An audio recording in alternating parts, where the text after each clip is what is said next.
Juristas têm se manifestado frontalmente contra o indulto concedido pelo presidente Jair Bolsonaro ao deputado Daniel Silveira, condenado pelo Supremo Tribunal Federal a 8 anos e 9 meses de prisão por ataques à democracia. Todos consideram que a democracia volta a ser gravemente atacada com esse decreto do presidente.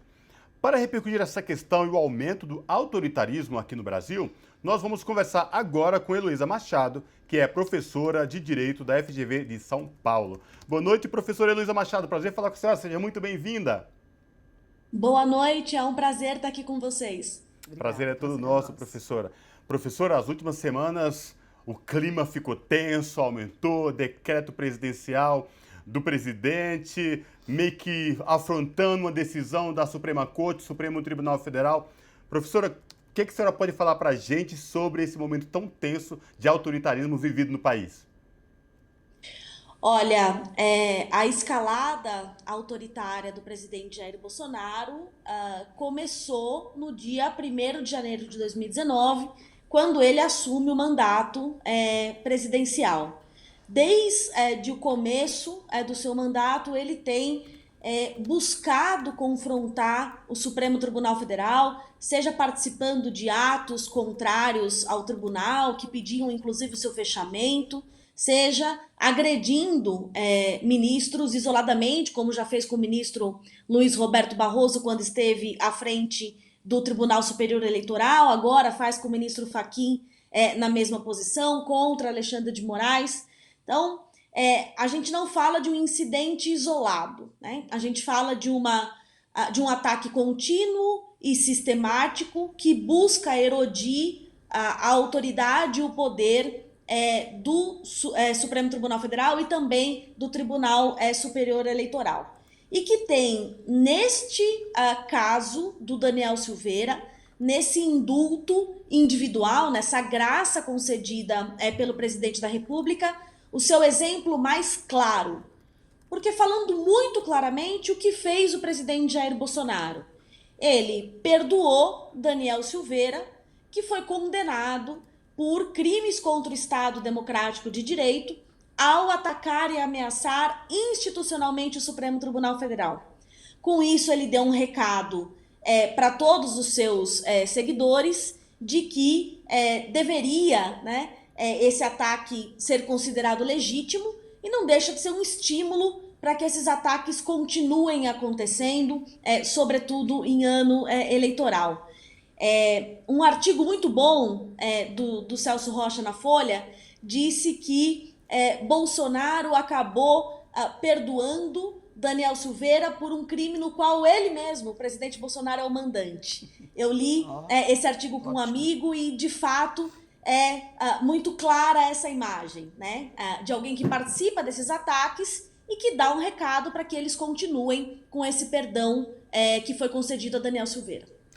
Professora, não, de fato, isso que você falou sobre ele ter começado a escalada, a tal da escalada de autoritarismo no dia 1º de janeiro, quando assumiu, me lembra um tweet da jornalista Rosana Herrmann dessa semana, que foi muito curioso, porque agora o pessoal está muito acostumado a usar a expressão esticou a corda. Bolsonaro está esticando a corda. E a Rosana Herrmann falou, gente, ele não está esticando a corda.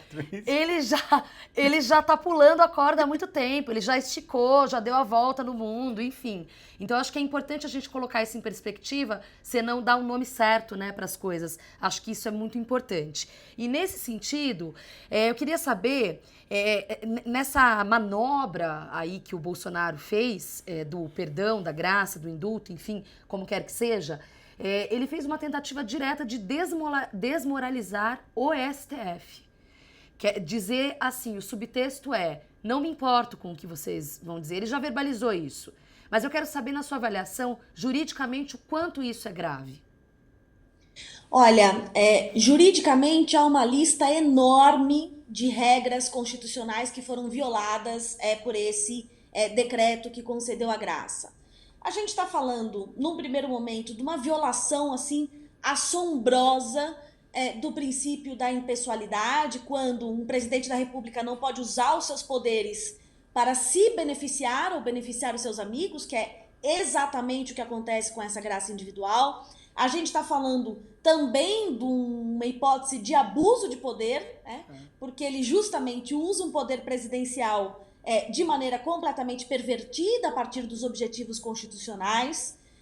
A gente tem uma discussão sobre o momento em que ele concede essa graça, quando sequer há uma estabilização da condenação, ela ainda não foi transitada em julgado. Então a gente tem problemas de ordem formal, a gente tem problemas de ordem material. Juridicamente, o tema é muito evidente, né, de que a gente está aí, que a gente vê o presidente usurpar um poder que lhe foi conferido pela Constituição para usá-lo de maneira absolutamente antijurídica, né? O que ele quer, né, e acho que a gente debate muito o quanto esse decreto violou as regras, mas me parece que o que importa é, de fato, o contexto e o objetivo político que o presidente Jair Bolsonaro tem com isso, que é de continuar esses ataques ao Supremo Tribunal Federal, de deslegitimar suas decisões. Então, a gente já falou de uma condenação de alguém da base de Bolsonaro, que fez ataques tais como o Bolsonaro faz ao Supremo Tribunal Federal e que foi perdoado. Apoiadores do presidente foram felizes às redes dizer que qualquer coisa que acontecesse com eles, eles teriam garantido também uma graça ou um indulto concedido pelo presidente Jair Bolsonaro. Ou seja, ele está espalhando desordem e impunidade e atiçando a sua base para continuar com esses ataques. Mas não bastasse especificamente esse tema da deslegitimação, no caso do Daniel Silveira, a gente já tem outras falas do presidente Jair Bolsonaro dizendo que não cumpriria decisões vindas do Alexandre de Moraes. Recentemente, ele afirmou que não cumpriria decisões relativas ao marco temporal, né, caso seja contrário aos seus interesses, à sua posição. Então, o que a gente vê é um presidente que se coloca abertamente, explicitamente, fora do alcance de um controle do Poder Judiciário. E não há palavra que não designar isso como um autoritarismo e uma tentativa aí, né, de acabar de vez com o nosso regime constitucional. Então, eu concordo muito com a Rosana Herrmann. De fato, essa corda está esticada desde o dia 1º de janeiro de 2019. O que a gente teve foi a intensificação desses ataques.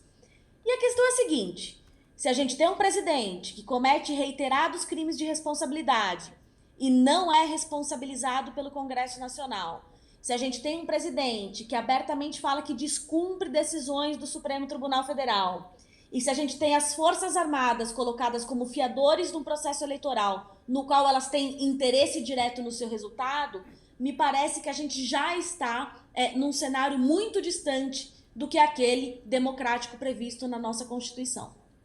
Professora, isso que a senhora falou remete exatamente que logo após a graça concedida pelo presidente Bolsonaro ao Daniel Silveira, movimentação dele e de seus pares no Congresso, propondo mais medidas autoritárias. O próprio Daniel mesmo assumindo comissões importantes, querendo assumir comissões importantes na Câmara dos Deputados. E como você bem tocou nessa questão, usando as Forças Armadas como fiador para tudo isso que vem acontecendo. Ou seja, estou acima do bem e do mal, estou acima da Suprema Corte, faço o que bem quero na hora que quero. Mas, por outro lado, existe mobilização e resistência de vários setores da sociedade quanto a tudo isso, não é, professora? Sim, há um grande movimento que vem da sociedade civil, que vem da academia, que vem dos movimentos populares, que vem também de setores importantes do nosso sistema político, que se mostram completamente contrários a esse projeto autoritário de Jair Bolsonaro. Este é o ano decisivo para que se tome essa posição. Neste ano eleitoral, só há uma escolha, né? Uma escolha que não dê continuidade a esse projeto autoritário. E o Congresso Nacional, ainda que tenha forças políticas bastante enfáticas e contundentes e que procuram fazer um controle dos atos do presidente Jair Bolsonaro, tem, infelizmente, corroborado no final das contas, grande parte das suas medidas. Então, há uma resistência, as resistências estarão nas ruas, estarão nas urnas nesse ano. É importante dizer que a sociedade brasileira não é uma sociedade que gosta de violência, não é uma sociedade que anue, né, com atos autoritários. Nós temos a possibilidade de, nesse ano, dar um recado muito claro de que nós não queremos um projeto autoritário e de que nós queremos seguir o caminho que a nossa Constituição previu de pluralismo, de centralidade, da defesa dos direitos humanos e de, claro, contenção do poder, né, da criação, quem sabe, agora definitiva, da nossa noção de Estado de Direito.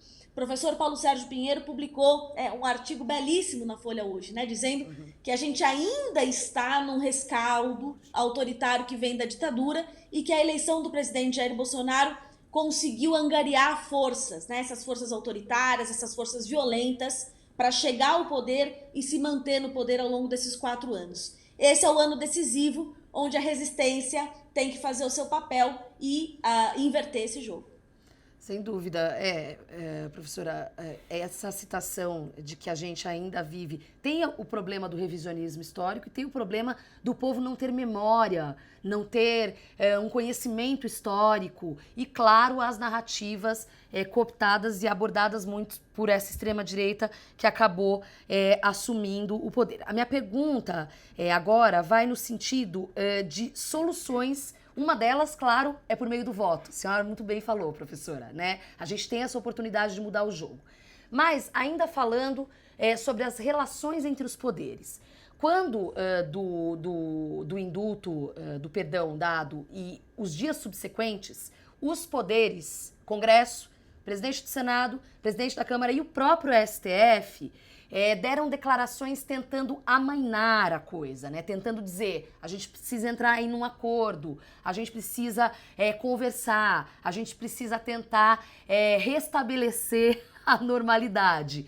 A minha pergunta é, na sua avaliação, a figura de Bolsonaro e tudo que ele já demonstrou, haverá possibilidade dessas esferas políticas conseguirem fazer um caminho mínimo de diálogo não, né? Mas de uma tentativa de arrefecer essa temperatura na sua avaliação? Na minha avaliação, qualquer tentativa de composição com um ataque tão frontal que foi feito por parte da Presidência da República, ao invés de significar uma solução para a crise, pode aprofundá-la, né? O tanto que estamos à disposição para negociar, para recuar, para eventualmente suspender o que diz a Constituição, né? Então, me parece que uma negociação nesse momento, né, mantendo a situação como está, teria a capacidade, vamos dizer, de até aprofundar a crise ao invés de apaziguá-la. É muito importante que os processos de responsabilização pelo que aconteceu durante este governo, esses 4 anos de governo, incluídos esses atos de Daniel Silveira e de demais investigados no Supremo Tribunal Federal, sejam responsabilizados.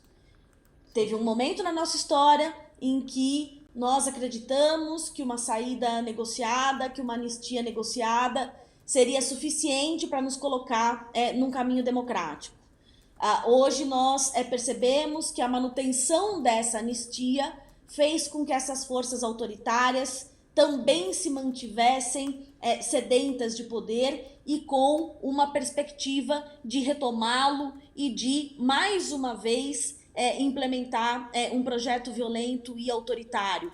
E essas forças hoje corroboram o presidente Jair Bolsonaro e, em parte, o mantêm no poder. Então, é evidente que nós estamos em ano eleitoral, nós temos saídas institucionais para essa crise que foi instaurada pelo presidente Jair Bolsonaro. O decreto é inconstitucional? O decreto é ilegal? O decreto viola a Constituição? Viola. O Supremo pode controlar decretos que violam a Constituição, inclusive decretos que disponham sob graça ou indulto? Sim. uma jurisprudência do Supremo de 4 anos atrás que sequer se refere ao governo Jair Bolsonaro.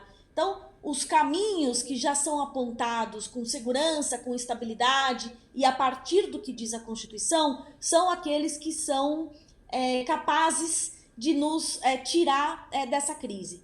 Qualquer composição onde o que se flexibiliza é o controle de poder e é a garantia constitucional, nos aprofunda na crise, ao invés de apresentar um horizonte melhor. É isso. Professora Heloísa Machado, professora de Direito da FGV de São Paulo, muito obrigada, professora, mais uma vez pela participação aqui no Revista Brasil TVT e até uma próxima oportunidade. É um prazer, até mais. Até mais. Tchau, professora, até mais.